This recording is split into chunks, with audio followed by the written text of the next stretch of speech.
యోగా దినోత్సవ సందర్భంగా ప్రపంచవ్యాప్తంగా ఈరోజు యోగా ప్రాధాన్యతను, యోగాసనాల ప్రాముఖ్యతను తెలియజెప్పే కార్యక్రమాలు విస్తృతంగా జరుగుతూ ఉన్నాయి. దాంట్లో భాగంగా ఆంధ్రప్రదేశ్ రాష్ట్రంలో ముఖ్యమంత్రి నారా చంద్రబాబు నాయుడు గారి సారథ్యంలో 1,00,000 పైగా ప్రదేశాల్లో ఈ యోగాసనాల ప్రదర్శన కార్యక్రమాలు జరిగాయి. స్వయంగా యోగా గురువు బాబా రామ్దేవ్ గారు 2 రోజులుగా రాష్ట్రంలో ఉంటూ ఈరోజు అంతర్జాతీయ యోగా డేలో ఆంధ్రప్రదేశ్ నుంచి పాల్గొనడం చాలా సంతోషించదగ్గ విషయం. రాయదుర్గం నియోజకవర్గంలో ప్రతి సచివాలయ పరిధిలోనూ ఈ యోగా డేను నిర్వహించాము. ఈరోజు చాలా చోట్ల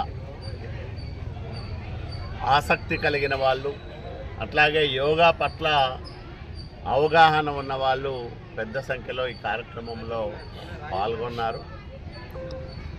చంద్రబాబు నాయుడు గారి లక్ష్యం ఒకటే, సంపద అంటే డబ్బే కాదు, భూమే కాదు, ఇల్లే కాదు, ఆరోగ్యమే తొలి సంపద.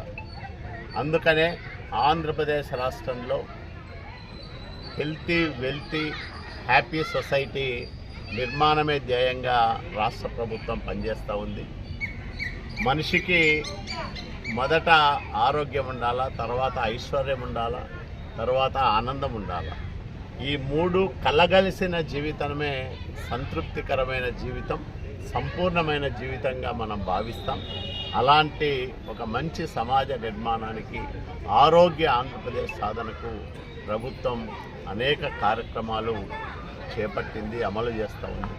దాంట్లో భాగంగానే ఈ అంతర్జాతీయ యోగా దినోత్సవ సందర్భంగా దేశవ్యాప్తంగా ప్రధానమంత్రి నరేంద్ర మోడీ గారి నాయకత్వంలో ఈ యోగా ప్రచార కార్యక్రమాలు విస్తృతంగా జరిగాయి. ఈ ఏడాది పొడవునా యోగా ప్రాధాన్యతను వివరిస్తూ ప్రజల ఆరోగ్యాన్ని పరిరక్షించే కార్యక్రమాలను నిర్వహించాలని ప్రభుత్వం నిర్ణయించడం చాలా సంతోషించదగ్గ విషయం. ఎందుకంటే 40 ఏళ్ళకే చాలామంది మధుమేహం బాధన పడుతూ ఉన్నారు. 50 ఏళ్ళు వచ్చేటప్పటికే బీపీతో బాధపడుతూ ఉన్నారు. కాబట్టి ఈ జీవన విధానాల్లో వచ్చిన మార్పుల వల్ల కలిగే ఈ అనారోగ్య సమస్యలను మనం అధిగమించడానికి యోగా చక్కటి పరిష్కారం చూపెడుతుంది. కాబట్టి సంపూర్ణ ఆరోగ్యానికి యోగా అత్యవసరం. ప్రతి మనిషి జీవితంలో యోగా ఒక భాగం కావాలి.